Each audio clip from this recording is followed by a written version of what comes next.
Welcome, friends, to episode 27 of Keep Classical Weird. I am your host, Casey Bozell. This is, of course, the season of giving thanks. And it's the first Thanksgiving for Keep Classical Weird. I have to say that I am so thankful for you. I'm thankful that you make it in to listen to the podcast week after week. I'm thankful that you send me emails and messages on social media. And I'm thankful that you are a part of a community of musicians, audience members, and appreciators who are able to connect in some small way. Thank you so much for listening to my little podcast. And as a token of my appreciation, today's podcast episode is a rebroadcast of sorts. I'm putting up an extended interview with mezzo-soprano Alex Romano. Now, Alex is a great friend of the show and has been extremely generous with her time and talent for me. She offered up some great competitors to the Craziest Opera Tournament and talked with me about the castrati and her experience singing roles intended for a gender she does not identify with. This interview, up until now, had only been available for Patreon subscribers, but it is so good, and we talked about so much that I had to open it up to all of you. Now, if you decide this is fun content to listen to, consider heading over to patreon.com/keepclassicalweird, and you yourself can become a subscriber. In the meantime, enjoy this extended interview with me and Alex.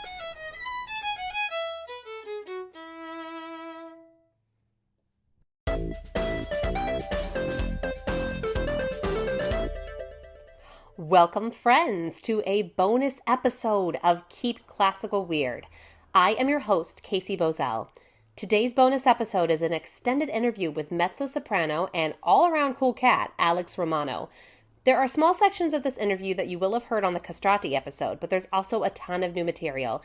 And except for some technical cleaning up and the removal of a few stutters here and there, mostly mine, this interview is fairly untouched.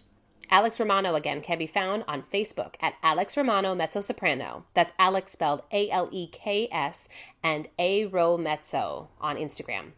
Hope you enjoy this awesome chat we had. So hi, I am Alex Romano. I am an opera singer. I am an educator. And as many musicians are in this moment, I will be forever a musician, but what I do with that music is currently in transition. Currently in transition, both physically and I don't know, figuratively, temperamentally, philosophically. Yeah, I mean, absolutely. We're staring down the barrel of a cross-country move. We've got 100 boxes in our garage and many more. How does one accrue so much stuff? I really couldn't say. That's always occurred to me too. Every time we've had to go about a move, I'm like, where, how, what do we do, and why? Yeah. So, can you go into, where did you go to school? So I did my undergrad at Bard College in almost upstate New York. Although every time I say that, someone from Buffalo goes, "That's not upstate." I'm like, it's above New York, therefore I consider it upstate. I grew up in Connecticut, and so New York is all relative to me, to the city, basically. And then I took a couple years off after undergrad because I was an anthropology major, a very confused anthropology major, who went into music quite late and had to figure out how to sing after undergrad. Then I went to Yale School of Music for 2 years to do my master's. And from there went to the Washington National Opera K. Fritz Young Artist Program. Did 2 years there and then graduated. Does one graduate? I don't know. I finished my apprenticeship program. And actually my very first professional gig was there at Portland Opera. And it was the Italian Girl in Algiers. That was your first pro gig? Yeah, it was my first out of the gate, amazing experience. Wow. That production was unbelievably fun. So that is so cool. I didn't know that was your first pro gig. That's awesome. That's super awesome. Great. Okay, so we're gonna, talk about the differences between voice parts, just to set out some definitions. So totally. There's a lot of them we're gonna use in this podcast. So if we could go through soprano, mezzo-soprano, contralto, and maybe throw countertenor in there just to kind of cover our bases within the range that we're talking about for this episode. Yeah. So you want me to concentrate mostly on high middle register? You don't want me to go into tenor, bass, those ones? You know what? If you wouldn't mind just at least touching on those, just so people kind of have like a framework to work with, that'd be great. So for the most part, opera singers, quote unquote opera singers and classical musicians function with five major voice parts. So we have soprano, which is functionally the highest voice part, mezzo soprano, which is like a mid-level female voice. Then we have countertenor, which is a male voice that sings in a mezzo-soprano register, so a super high register. Baritone, which is like I skipped tenors. Oh, they'll be so mad. So under countertenor is tenors, who are the most important member of the vocal family, really because they sing all of the most famous arias, because they're the most incredible musician athletes. So we have tenors, and then baritones, and then basses at the bottom of the register. And then each of those has like select gradients, which talks about sort of how florid your music is, how many notes you sing in a particular phrase. So like for myself, I'm categorized as a lyric mezzo-soprano, which means I sing things like Rossini, which is what we did in Portland, that requires a lot of notes, and it requires me to like use my whole range, and my voice is of a medium weight. And then also in my vocal category, there are roles like, say, Fricka in Das Rheingold in Wagner's The Ring. And so that is like a roll big voice, way bigger than mine. And it sings a very long legato phrase. So that's kind of, there are certain vocal characteristics that lend themselves to where you fall. For the most part, I would say sex generally delineates some vocal characteristics, but the deciding factor is really a balance of comfortable range, which we call tessitura, and then timbre of the voice, like what I've been calling vocal weight. Wow, that's okay. Good. This is great. That was a lot of information. No, that's great. That's exactly what I asked for. So I want to just pick out a couple things in there. So you're talking about there's different gradient, and you're putting vocalists into categories, basically. Yeah. So when you enter, when I entered the instrumental world, I said I want to be a violinist, and so I got a violin. You don't really get to choose so much, it sounds like. So how is that decided? Ooh, that's such a good question. I mean, it's really a function of the market and some aesthetic tastes. But the way that we talk about it in training is that, your sex delineates sort of soprano, mezzo are female associated, tenor, countertenor, baritone, bass are sort of male oriented. And that's like the first sort of deciding factor. Beyond that, you really have to get into lessons and see where you're comfortable. So like in my first lessons, I had really easy access to the top of my voice. And so my first 2 years in undergraduate, or my first 2 years of vocalism, which was my sophomore and junior year, my teacher was like, oh, you're probably a soprano, which, by the way, is very common for lyric mezzos because we do have easy access to this top part of the voice. But as we age, the voice kind of, because the mechanism is responsive to hormonal changes, which is really interesting for castrati. Mm-hmm. That means that, like, as I aged, the voice had an increasing depth and weight that made continuing to sing in soprano untenable. There was too much, like, tension for me to, like, live up there in that register. Because it is like weightlifting, really, really specific, teeny tiny weightlifting. You're talking about the actual like singing of the part, the actual. Yes, exactly. That's weightlifting. Your ability to like navigate the extremes of the voice, the extreme high or the extreme low, or to do something extreme like sing in one particular register for a long time. All of those are athletic actions that you either have an affinity for and therefore you are in a certain voice part, or you're a certain vocal weight, if that makes sense. Wow. Okay, so your teacher kind of categorized you as that. And then at some point, some other teacher came along and said, oh, you know what? Or did you make that decision? Like, who drives that decision? I think that's another great question. A lot of my experience as a singer in training was that idea that somebody else was sort of like, I was always waiting for someone else, actually, is really what it was, to tell me what I was. Yeah, like, oh, as soon as I know what I am, then I know. Like in opera, we have these boxes called the Fach system, F-A-C-H, for those at home who think I said something else. And these really are like buckets of roles. So like, if you are this kind of mezzo-soprano, you can sing these 5 roles. And all you want as a singer in training is to like know what your 5 roles are going to be. That's like, you live for it. And so I wanted a label as soon as possible from the market, you know, which at that point was just my teachers. And I just accepted whatever it was. I was like, I'll make it work. It'll be fine.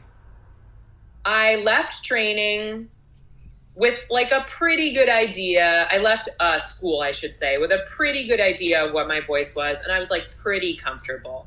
But when I went into Washington National was when I really sort of came into my own in terms of vocal identity.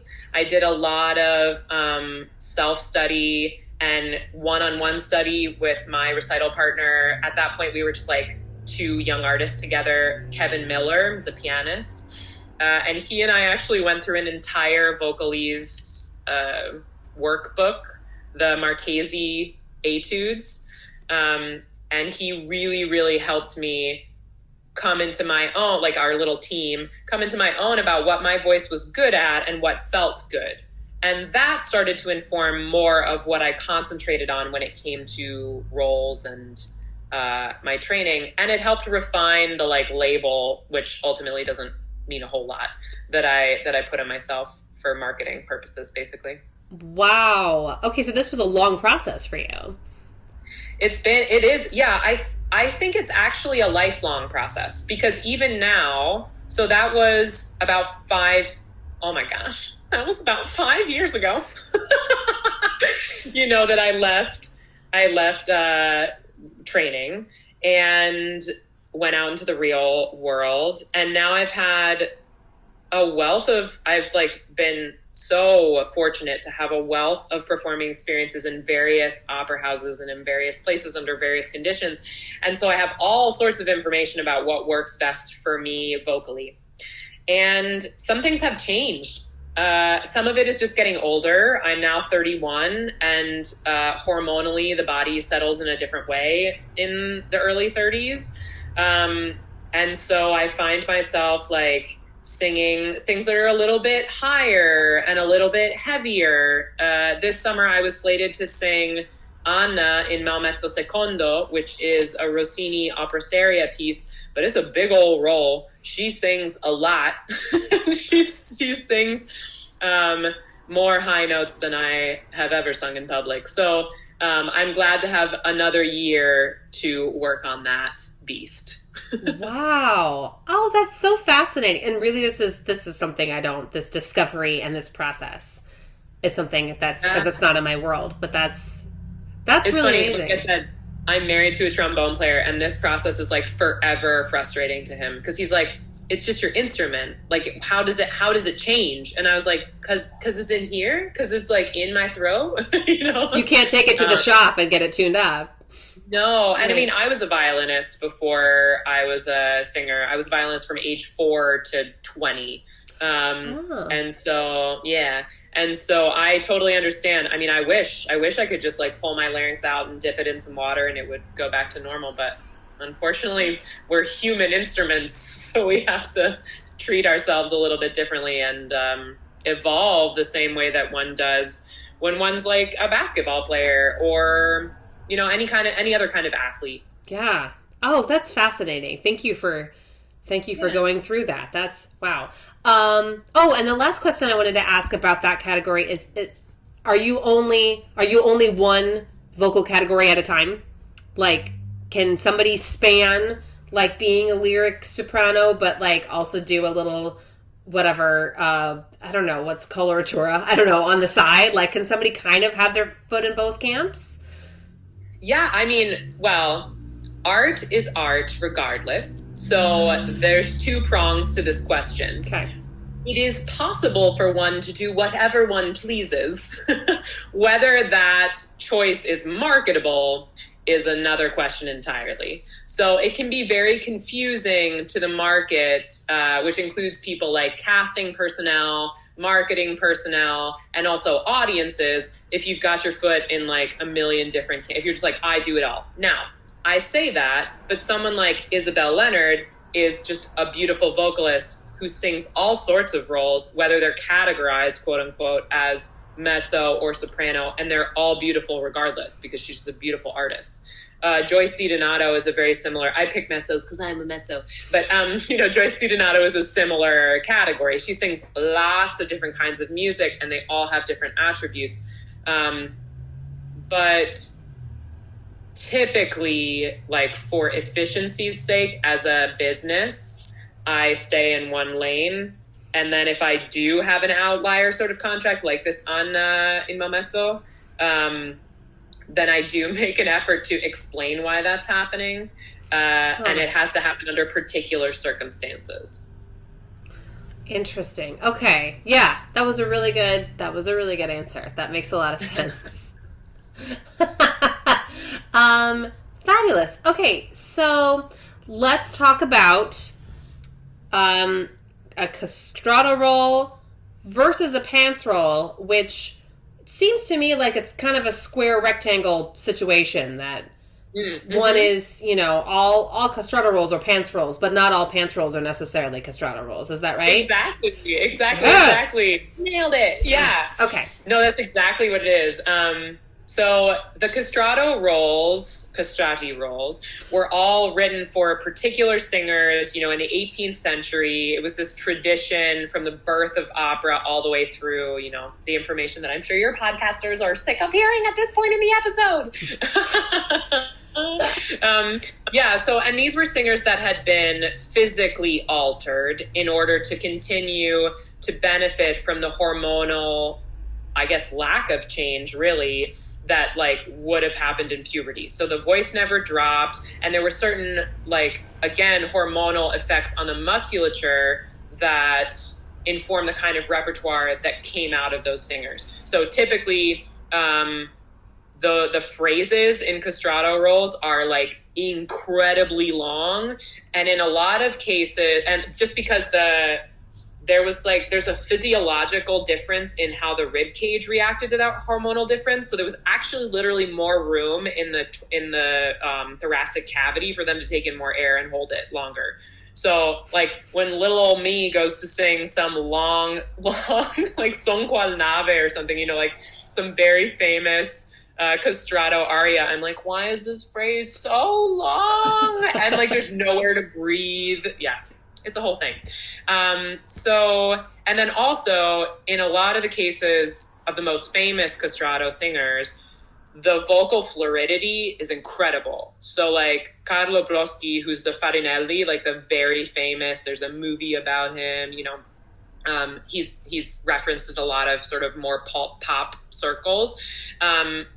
His music in particular has these crazy, 2-octave jumps and crazy florid passages traveling over multiple registers, and you just kind of sign on for that virtuosity. And to hear a sample of it, Cecilia Bartoli actually recorded an entire album of castrato, maybe 2 albums, of castrato arias. They're incredible. Oh, I didn't know she did that. Okay. Yeah, because she can actually pull off all those vocal fireworks with the amount of virtuosity that I imagine they had.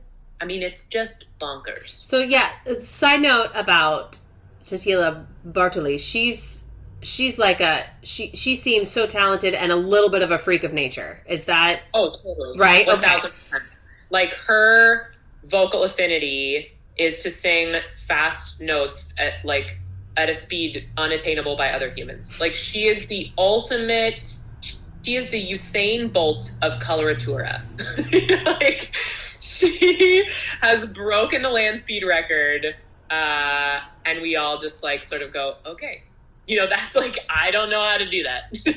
Wow. Okay, so that's something like by mere mortals. That's just something that you say. Okay, that's I don't. Yeah, we don't do that. That's just something she does. There the bar was set, and shoot for the moon. If you miss, you'll land among the stars. And Cecilia Bartoli's the moon in this metaphor. That's where we are. That's okay. Cool. Thank you for cementing that. That's helpful. Okay, so sorry. So then no, it's cool. And then a pants roll is typically written for a female voice and was intended on stage to be a woman playing a man. Whereas in our modern age, women have started to play castrato roles because of the, like, as I said, the tessitura, that comfortable range, isn't typical of most tenors and baritones. Some countertenors, like, for example, John Holiday, he's got a higher range than I do. And he's super comfortable singing all of those castrato roles. And even some of like what I would consider I'm very proprietary about pants roles, what I would consider my pants roles, like he would be totally fine singing them. There are a couple of theories as to why there was this adoption of women playing a man on stage, kind of like, the Shakespeare tradition of men playing every character regardless of gender. But the theories are that young boys, most of these roles are young boys. So a character like Cherubino in The Marriage of Figaro is the page. And so he's like 14 and maybe his voice hasn't changed yet. And so he can be played by a woman because it's going to be a higher voice anyway. But then there's another sort of like more, I guess, second wave feminism theory that is really about the power dynamics on stage. And the idea that Cherubino and, say, Octavian in Strauss's Der Rosenkavalier, these are two young men who most of their interactions on stage are with women. And to that end, like a lot of the plot twists and their sort of actions are dependent on a woman influencing them. And so in order for the audience to believe that, it couldn't be a man on stage, right? In order for the audience, this is one of those like very subversive ideas that are subversively sort of sexist ideas. In order for an audience to believe that a woman could have power over a man, that man had to be functionally a woman. Wow. So, yeah. It's wow. It's been bandied about. I don't know that it's like yeah. It's one of those theories that you're like, I feel this to be true. I feel this to be accurate. And when you watch these pieces happen, when you watch in The Marriage of Figaro, there's a scene where Cherubino has to dress up like a woman. And so, but he's already a woman, right? So we're in this like 12th night space. And as a woman playing a man who's dressing up as a woman, we're in this like crazy twilight zone of like, what is gender? Right. And what are the markers? Like, what are the tells, of gender, and how do we communicate them? Which to a modern audience is super interesting because like we have totally different perceptions about what that actually means. So that's actually been the most interesting part of portraying any pants role for me, is really diving into that. What are we presenting as quote unquote male or quote unquote female? And also, what's at the core of that character that has nothing to do with gender, right?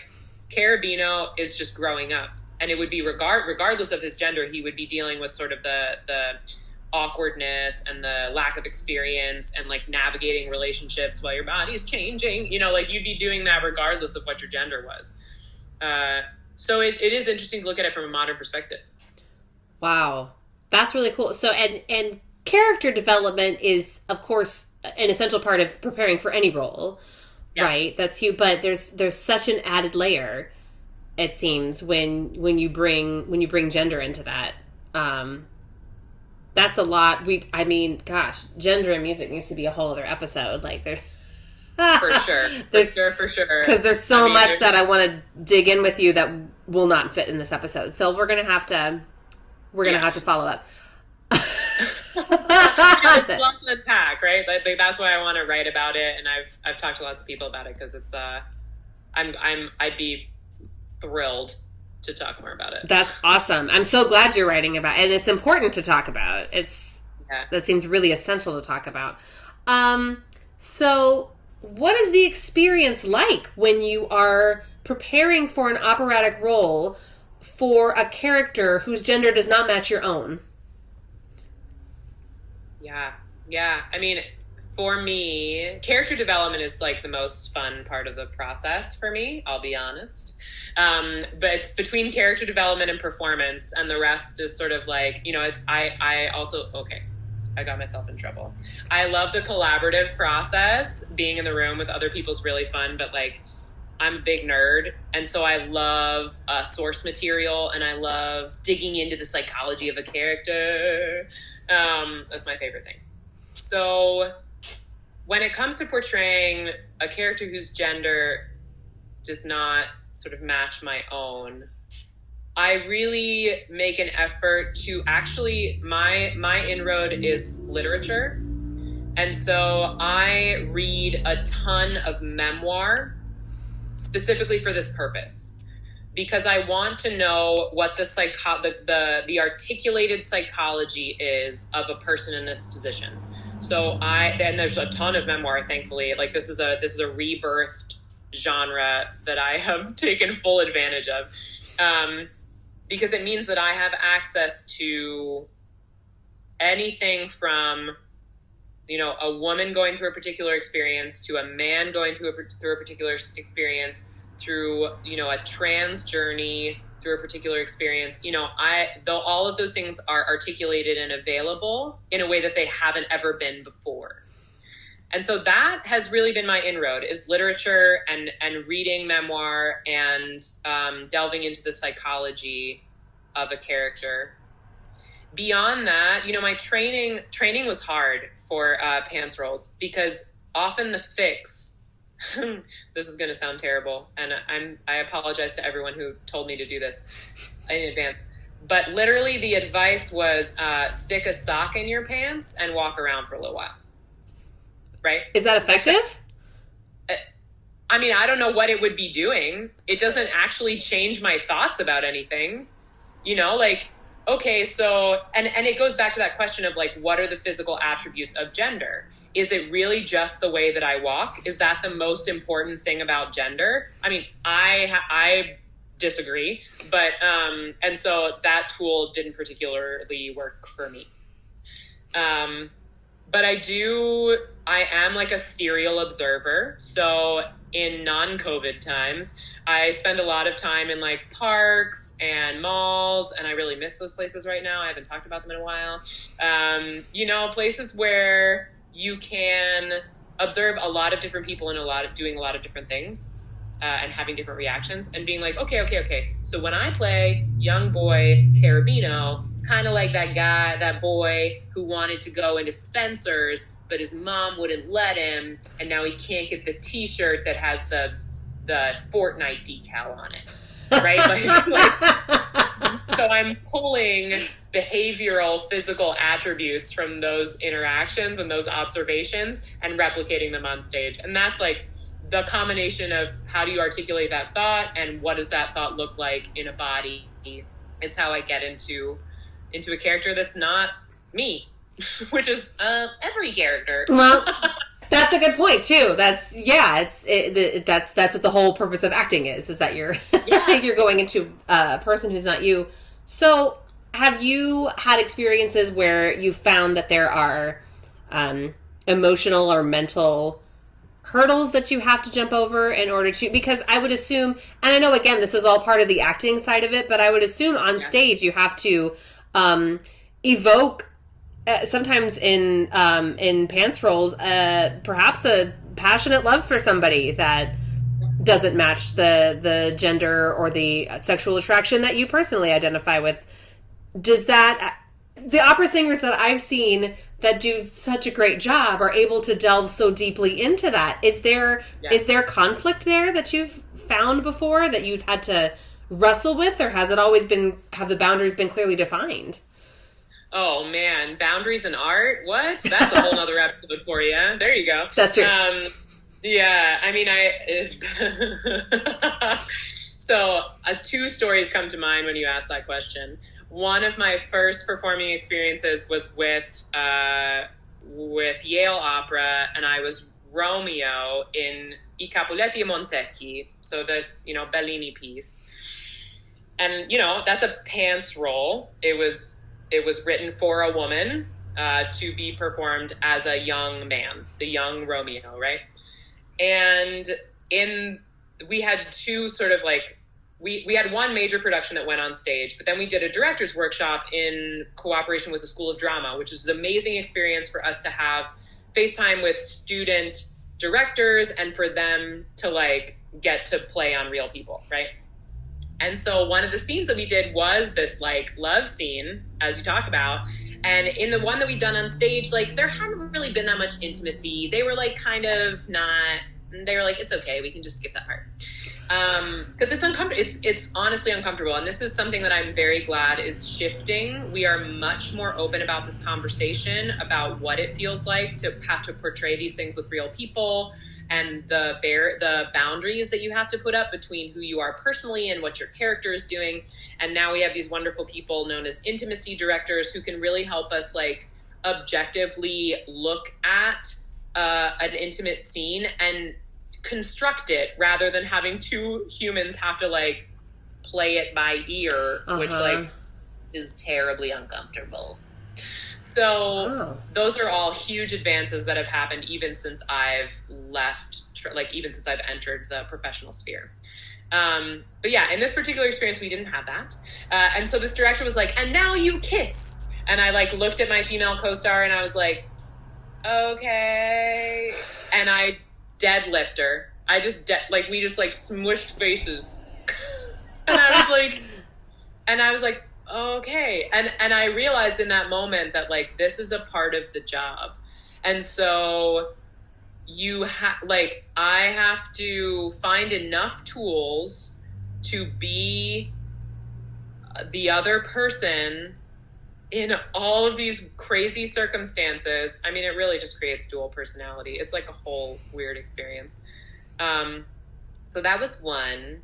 And like since then, I understand again, like I've done a lot of observation, a lot of personal work to figure out that like what does it look like to be in love with someone, and like how does one communicate that to the audience, because that's what's really important, with the proper boundaries for your teammate, right? For the person across the stage from you who's like, is this person falling in love with me? And like it's very confusing.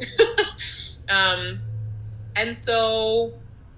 But the second experience was at the Glimmerglass Festival in 2017. I was playing Aurelio in The Siege of Calais, which is a Donizetti, big bel canto, not very well-known piece. And Aurelio is a father, and like he's the mayor's son effectively the story is the story of the burghers of Calais. So it's a siege. And then the English come and they're like, we're going to kill everybody. And then they're like, no. And they revolt. And then at the end, there's like a deus ex machina and everybody gets saved. And there's like a big happy ending. Cool. All that to say, the stakes are pretty high because like the entire piece, you think you're going to die. So I was a man, the character. Mm-hmm. I as the character, again, double personality. Right. Was a man who is a father, who is also the leader of a group of people. Now, I am not a parent, so I had no idea what that was supposed to look like. And I have two moms, so I don't really have like a model for like dad figure in my house. Okay. So I had a lot of question marks there. I was like, how does one hug one's son? How does one interact with one's wife, like how does one do those things as a man? And so again, I turned to memoir, I turned to some like biopics in terms of like watching the behavior, and then I just like watched a lot of people creepily, sorry. And But then the even more interesting experience was like, I have been a leader in crazy circumstances, but always as a woman, obviously, because je suis a woman. Mm-hmm. And so like, but that meant that I didn't have instincts for how to be quote unquote male in that very stressful rehearsal period and those very emotional moments. So that was really interesting and like a little scary. And I spent the entire time telling my poor patient husband, like, I need to read more books, or I need you to tell me what it would feel like to do this, or I need to like, la, la, la. And we were out in the woods. Glimmerglass is like on this beautiful lake, and it's like very peaceful and isolated. And I was like having an existential crisis the entire time, because ultimately you just want to represent the story well. And I didn't want to miss something essential about the story because I can't understand what it's like to be a father and a man in charge of a group of people. And so it's my responsibility as an artist to go as deeply as I can into that character by whatever means necessary in order to illuminate what's most important about that story. Wow. Did you know all this was part of the job when you decided to be an opera singer? No way, man. And I think, like, you know, if you talk to, I don't know, I'm a big nerd, and I think a lot, too much, arguably. And so, like, I would guess that many opera singers would not, like, do not think about it this way. You know, they're like, because, again, I say that, like, my interest is in character development, and I love my technique is really important to me, but there are like some people for whom that balance is like more technical than character development. Does that make sense? Yeah. To me, they're two halves of the same job, which is storytelling. That's great. That's great. I'm glad you think so deeply about it. It's really it helps everybody else to kind of get a glimpse into, you know, first of all, this would be not a fun interview if you were like, I don't know, it's just part of the job. Like, that's not what I'm after. So this is fabulous. But I wonder that I'm finding that as a common thread through all of these interviews that I've started doing, is that, like, we all sign up to do this because something pulls us to be an artist. And along the way, we find out there's all this stuff that's actually required of us that we all do it, and it's later that we look back and we were like, I didn't know I had to, like, that was a surprise. So, yeah. Well, yeah, I mean, we're really battling with that now, right? In terms of like business skills, you know, like I did 6 years of schooling. I never had a business class. I never took a finance class. You know, these are real things that we need to know. Unknown job requirements, like yes. Financial literacy. What? You know, like, so for sure, you know, I think all this psychological work is tough on performers, because it can really be like a psychological burden.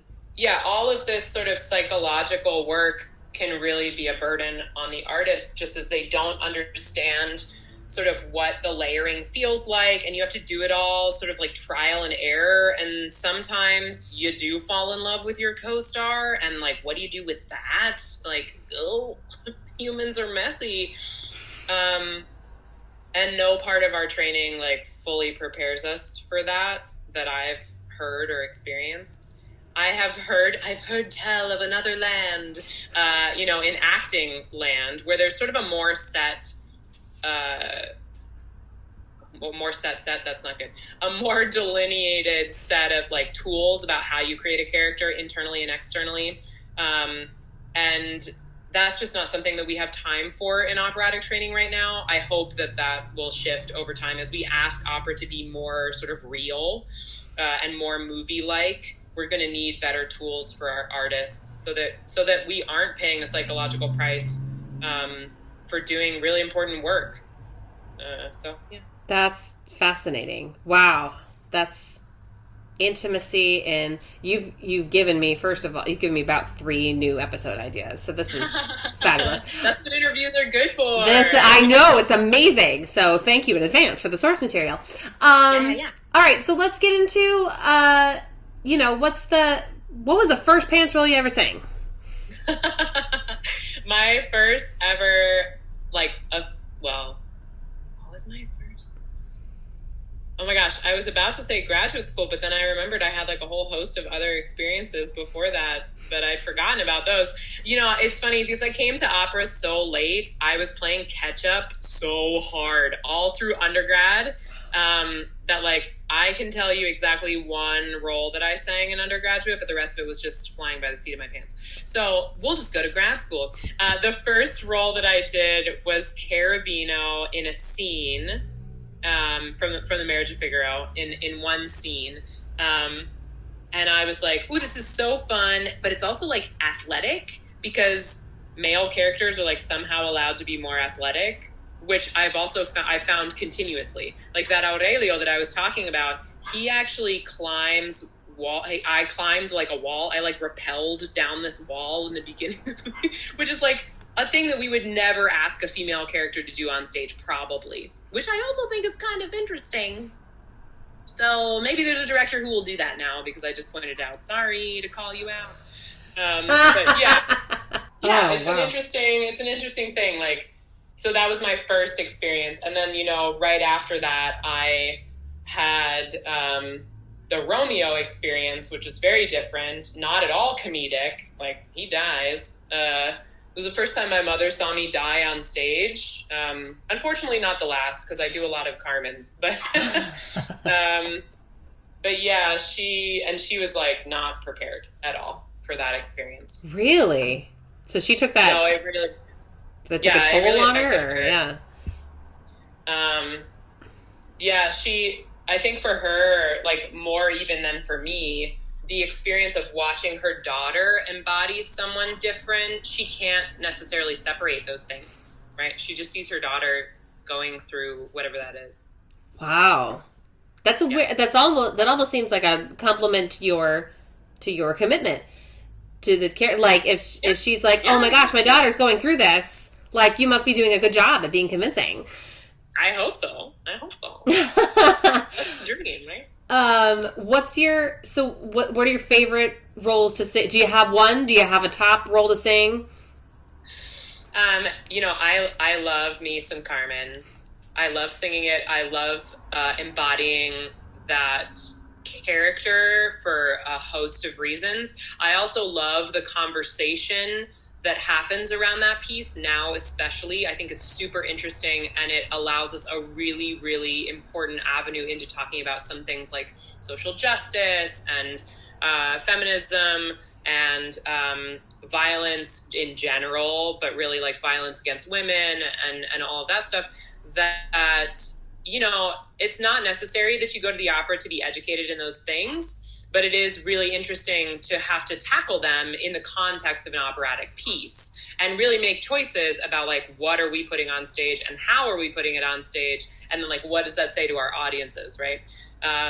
So it always ends up being a really interesting conversation. So I love that piece for that reason. My favorite piece to just like sing, and I sing it all the time by myself, is Angelina in La Cenerentola. The Cinderella story. And it is my favorite. I love Rossini. Anything Rossini, sign me up. I'm there. I'll be there all the whole time. But this one in particular, because I'm Italian, my mom is a first generation Italian immigrant. I grew up in like a very Italian family. And so Italian Cinderella is my favorite. She's so sassy and she's so like not Disneyfied. I mean, it's so great. So yeah, that's another one that I actually haven't done professionally. I've done it as a young artist twice, and I'm looking forward to a first go in a professional sphere, hopefully soon. That's awesome. That's really great. If my listeners want to find out more about you and your work specifically, where can they go? So I am on Facebook at Alex Romano Mezzo Soprano, and that's ALEKS because Thanks, Dad. A name that no one could ever spell. But that's where you can find me. I'm also at alexromano.com, and I have 2 Instagram pages because I have a very bookish personality, but it doesn't always jive with opera. So I'm Aromezzo on Instagram for opera, and Hicksunt Dragon for book stuff. Many thanks to someone I am already thankful for, Alex Romano.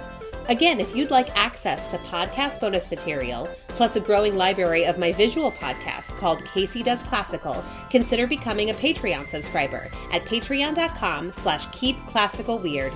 Our theme music is by Thomas Barber. Thomas, I'm thankful for you too. Check out his stuff at thomasbarber.com. Web development support is provided by Tina at citybeautifuldesign.com. Tina, I'm thankful for you too. Keep Classical Weird is created and edited by me, Casey Bozell. Find us on Facebook, Instagram, and tweet at me with the hashtag #KeepClassicalWeird. We'll be back next Friday with an all-new episode. Stay safe and stay weird.